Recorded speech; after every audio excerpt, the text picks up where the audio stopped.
ان کے صدقے میں دیں گے، جو کچھ دیں گے امام رضا کے نام سے دیں گے. جو امام ضامن جن کا لقب صرف انہی کو امام ضامن کہا جاتا ہے. آپ امام ضامن جو باندھتے ہیں وہ امام رضا علیہ السلام سے منسوب ہے، کیونکہ ضامن آہو ہیں. آج امام کے نام پہ جو کچھ دیں گے انشاءاللہ تعالی وہ امام آپ کو اس سے کئی گنا زیادہ پلٹا کے واپس کریں گے.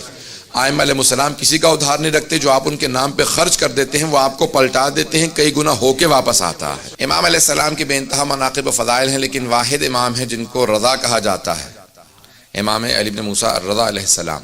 رضا یعنی جس کی خوشنودی خدا کی خوشنودی ہو اور وہ خدا کی ہر مرضی پہ راضی ہو.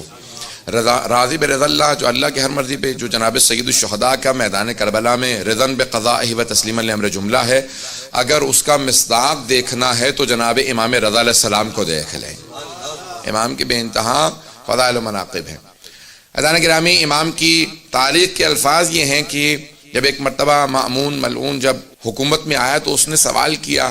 جب مأمون حکومت میں آیا تو اس نے آنے کے بعد فوراً سوال کیا کہ کس کس سے میری حکومت کو خطرہ ہو سکتا ہے. فاضل ابن ربیع سے پوچھا تو اس نے کہا کہ 3 لوگوں سے تیری حکومت کو خطرہ ہو سکتا ہے. اس نے کہا میرے ذہن میں 2 تھے.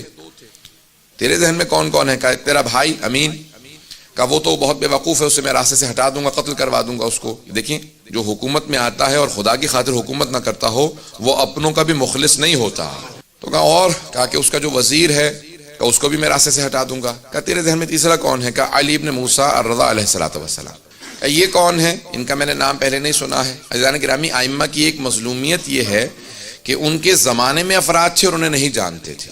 آج سب جانتے ہیں، لیکن ان کے زمانے میں ائمہ کی مظلومیت یہ ہے کہ ان کو بالکل کارنر کر دیا گیا، ان کو بالکل اس طرح سے دور کر دیا گیا معاشرے سے کہ کوئی ان کے قریب نہ جائے. کہا یہ جو حکومت تمہارے پاس ہے تمہارے اجداد نے ان کے نام پہ حاصل کی تھی، ان کے نام پہ لوگوں کو دھوکہ دیا کہ ہم بھی آل رسول ہیں، کیونکہ رسول خدا کے چچا کے بیٹے تھے بنی عباس. عباس حضرت عباس کی نسل سے تھے، یعنی حضرت عباس چچا اموی رسول خدا، نہ حضرت عباس ابن علی ابن ابی طالب، حضرت علیہ السلام کے فرزند نہیں بلکہ جناب امیر کے چچا عباس. تو کہا ان کی نسل سے ہو، تمہارے اجداد نے ان کے نام پہ کہہ کے دھوکہ دے کے حکومت حاصل کی اور اس کے بعد پھر ان کو زندانوں میں رکھا تاکہ لوگ پہچان نہ لیں کون حقدار ہے. تو اس نے کہا کہ اچھا تو یہ کیسے ہیں، دیکھنے میں کیسے ہیں، بولنے میں کیسے؟ سن رہے سب لوگ؟ کہا دیکھنے میں کیسے ہیں، بولنے میں کیسے ہیں، جب گفتگو کرتے ہیں علم کیسا ہے؟ کہا کہ جو ایک مرتبہ انہیں دیکھ لے وہ انہی کا ہو جاتا. علم ایسا ہے جب کلام کرتے ہیں ہر انسان انہیں سننا چاہتا ہے.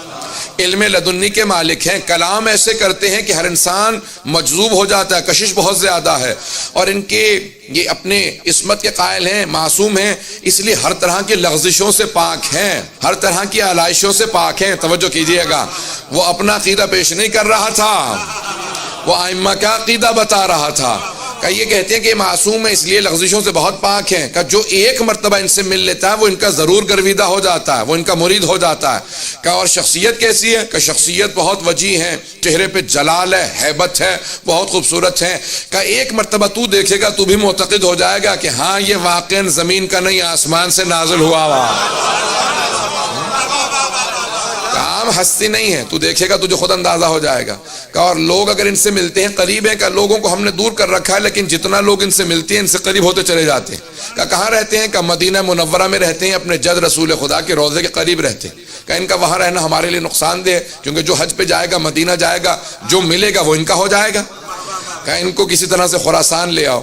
اس وقت مشہد میں نہیں تھا، مشہد امام کی وجہ سے نام رکھا گیا، توس اس کا نام تھا، قریب میں مرو میں جہاں پہ اس کی حکومت کا دارالخلافت تھا. کہا وہاں پہ ان کو منتقل کیا جائے. کہا جاؤ جا کے ان کو وہاں سے دعوت دو اور ان کو خراسان منتقل کر دو. اور جب لے کے چلنا تو ان کو عماری میں بٹھا دینا. کہا عماری میں کیوں بٹھائیں؟ کہا کیونکہ تو نے تو کہا کہ جو ایک مرتبہ دیکھ لے وہ انہی کا ہو جاتا ہے. تو ان کو چھپا کے سفر کروانا تاکہ کوئی دیکھ نہ لے، اور شیعہ علاقوں سے مت لانا، کہیں ایسا نہ ہو انقلاب برپا ہو جائے، لوگ ہمارے خلاف بغاوت کرتے ہیں، ان کی وجہ سے ہمارے خلاف کھڑے ہو جائیں. کہ ان کو کافر علاقوں سے لانا یا ان علاقوں سے لانا جہاں پہ اہل بیت کے ماننے والے نہیں. توجہ تو ہے. جب سفر شروع ہو گیا یہاں سے گئے، امام سے کہا کہ آپ خراسان میں آپ کو طلب کر لیا گیا. امام نے اپنے سارے بہن بھائیوں کو جمع کیا، بنی ہاشم کو جمع کیا، سادات کو جمع کیا، اور کہا دیکھو جس طرح سے جناب امیر جب گئے تھے نا مدینے سے تو جانتے تھے میں پھر واپس کوفے سے نہیں آؤں گا، جس طرح سید الشہداء گئے تھے جانتے تھے، اس طرح سے میں بتا رہا ہوں کہ میں واپس نہیں آؤں گا، یہ میرا آخری سفر ہے اور اسی کے اندر میری شہادت ہو جائے گی سفر میں. اور امام نے سب کو جمع کیا، کچھ وصیتیں کی اور چلے. جب سفر میں جانے لگے تو سب بہن بھائی بہت امام کے، خصوصاً حضرت معصومہ جو بہت زیادہ محبت کرتی تھی، بھائی سے ملی، سب بہنیں بھائی رونے لگے. امام نے کہا نہیں آپ لوگ یہیں پہ رہیں اور بعد میں آپ لوگوں کے لیے سفر ہوگا میں جانتا ہوں، اور امام سفر کے لیے چلے گئے، اماری میں بٹھایا گیا، امام کو لے جایا گیا، سفر شروع ہو گیا۔ جب سفر شروع ہو گیا تو اب مختلف علاقوں سے گزر رہے تھے، جو افراد ساتھ چل رہے تھے وہ مامون کے مامور تھے، مامورین تھے جن کو امر دیا گیا تھا، حکومت کے کارندے تھے، حکومت کے کارندے تھے، لیکن سفر میں امام رضا کے تھے، جو ہم سفر رہتا ہے کسی معصوم کا تو وہ معصوم ہی کا ہو جاتا۔ اب سارے مامور تھے حکومت کے، لیکن جب امام کے ساتھ چلنے لگے، کسی نے امام کی عبادت کو دیکھا، کسی نے زہد کو دیکھا، کسی نے عبادت کو دیکھنے کے بعد کہا امام کا چہرہ بتا رہا ہے یہ معصوم ہے۔ اب اکثر مامون کے کارندے امام کے ساتھ چلنے کی وجہ سے امام کے ہوتے چلے جا رہے تھے، جو نہیں بھی مانتے تھے وہ دل میں ماننے لگے تھے۔ اب کئی افراد تھے کہ نہیں ظاہری طور پہ کسی کو نہیں بتاؤں گا کہ میں ان کا ماننے والا ہوں، لیکن اب دل میں امام کو بعض بار دیکھتے تھے مسکراتے کا۔ اب مولا بھی جانتے تھے امام کہا اسے جاتا ہے جو دلوں کے بھید جانتا ہو۔ اب امام کے ساتھ جو حجت خدا ہو وہ جانتا ہے دل میں کیا۔ امام سفر میں ہے، مختلف سفر کے احاطوں کے اندر امام کو ایک مرتبہ نیشاپور کے اندر جب پہنچے، نیشاپور اس وقت مرکز تھا علم کا، بہت بڑے بڑے علماء شیعہ سنی وہیں نیشاپور سے گزرے ہیں، سب کے ذہنوں میں واقع ہے، مجھے صرف اشارہ کرنا ایک نتیجہ دینے کے لیے۔ اس مقام پہ 16,000 یا 18,000 محدثین جمع ہو گئے، اور سب کے سب ایک بات سوچ رہے تھے کہ عرب کا بہترین خاندان بنی ہاشم ہے، اور ایران کا جو بہترین خاندان تھا شاہی خاندان، اس کی بیوی جناب شہربانو بنی ہاشم کے بہترین حسین سے بیاہی گئی۔ آنے والا عرب و عجم کا بہترین فرد ہے۔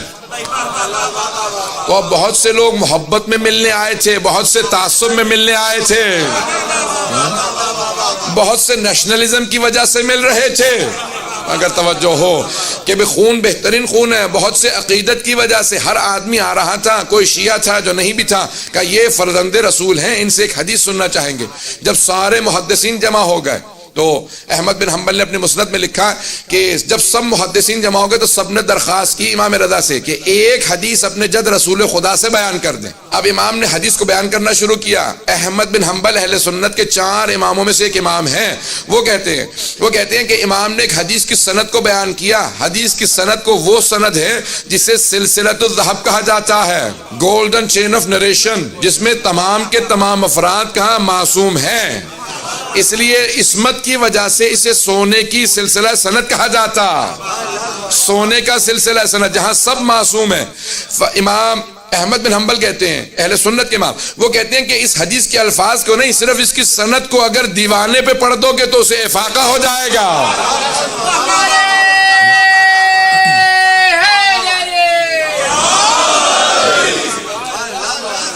اگر دیوانے پہ پڑھ دو سے افاقہ ہو جائے گا۔ کہا کیوں؟ کہ اگر بیمار پہ پڑھو کہ شفا مل جائے گی۔ کہ کسی بھی مرض کے اندر کوئی مبتلا ہو، کسی بلا میں مبتلا ہو، سند کو پڑھ لے کا واحد حدیث ہے جس کے سلسلہ سند میں سب کے سب معصوم ہیں۔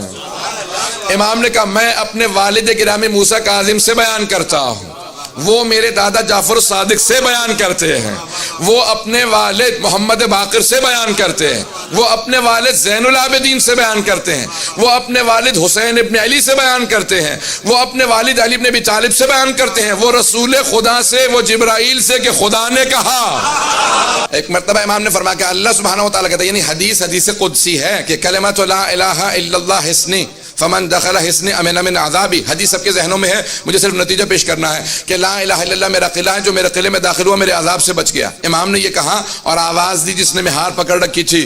امام نے کہا اونٹنی کو آگے بڑھا دے۔ امام نے پردہ گرا دیا۔ جیسی اونٹنی آگے بڑھی امام نے سب کو سوچنے پہ مجبور کیا۔ جب سب لکھ رہے تھے سند کو، حدیث کے الفاظ کو، روایت کے الفاظ کو، متن کو سب نے لکھا، قلم روک دیے کہ صرف لا الہ الا اللہ کہیں جنت میں چلے جائیں گے۔ امام نے جب سب کو لمحہ فکریہ دے دیا، سوچنے میں مجبور کیا، تو امام نے دوبارہ کا ذرا رک، ایک مرتبہ امالی کا پردہ ہٹایا۔ امام نے کہا بشروطہا، لا الہ الا اللہ کی کچھ شرائط ہیں، کنڈیشنز ہیں، وَأَنَا مِن شُرُوطِهَا۔ لا الہ الا اللہ کی شرائط میں سے ایک شرط کا نام امام رضا ہے۔ امام پہنچے تو اس نے فوراً پہنچنے کے بعد مامون نے دیکھا امام کو، وہ جو سب سے دربار میں کہہ رہا تھا خبردار کوئی تعظیماً کھڑا نہ ہو، توجہ ہو، وہ خود ایک مرتبہ اپنے تخت پہ کھڑا ہوا اور امام سے کہنے لگا فرزند رسول تشریف لائیے، یہ آپ ہی کا تخت ہے، میرے تو وڈیرے بھی کہہ گئے اگر آپ نہ ہوتے تو ہم ہلاک ہو جاتے۔ ایک مرتبہ اس نے امام کو دعوت دی، امام نے کہا تیرے تخت سے مجھے ظلم کی بو آتی ہے، میں تیرے تخت پہ نہیں بیٹھوں گا، میرے لیے ممبر لگوا دے۔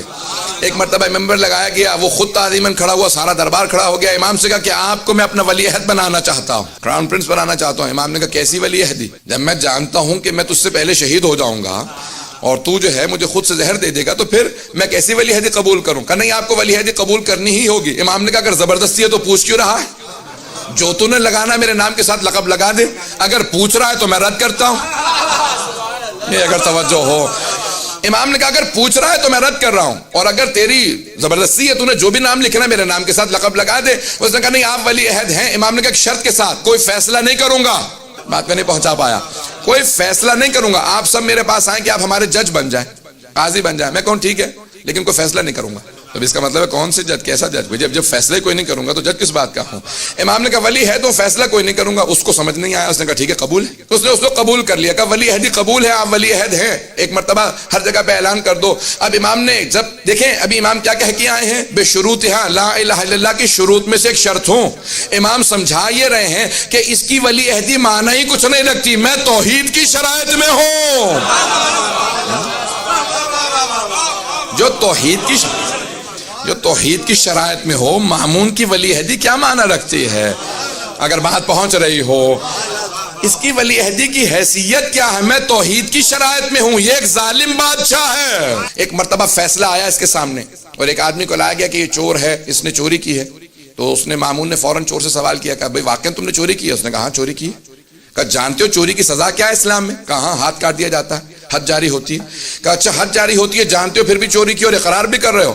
کہا ہاں حد جاری ہوتی ہے، لیکن کون حد جاری کرے گا؟ کون میرا ہاتھ کاٹے گا؟ تو نہیں پہنچا پا رہا۔ کہا تو میرا ہاتھ کاٹے گا؟ ہاں میں ہاتھ کاٹوں گا۔ تو نے سوال کیسے کر دیا کہ میں تیرا ہاتھ کاٹوں گا؟ کیوں نہیں کاٹ سکتا، میں حاکم وقت ہوں۔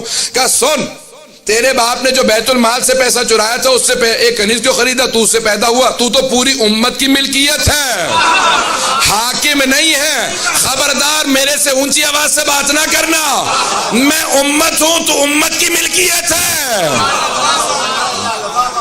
اس نے کہا تو نے میری توہین کی ہے، جسارت کی ہے، تجھے سزا ملے گی اور ہمارا ولی عہد فیصلہ کرے گا۔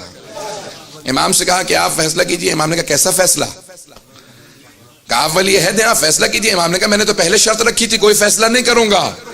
بات واضح ہے، میں نے تو پہلے شرط رکھی تھی کوئی فیصلہ نہیں کروں گا۔ اس نے کہا کہ نہیں آپ کو فیصلہ کرنا ہوگا، میرے پہ حرف آ رہا ہے اور آپ فیصلہ نہ کریں۔ امام نے کہا پھر سن، جو یہ کہہ رہا ہے وہ سچ ہے۔ جو بیت المال سے چرا لیا جاتا ہے وہ بیت المال ہی کا رہتا ہے۔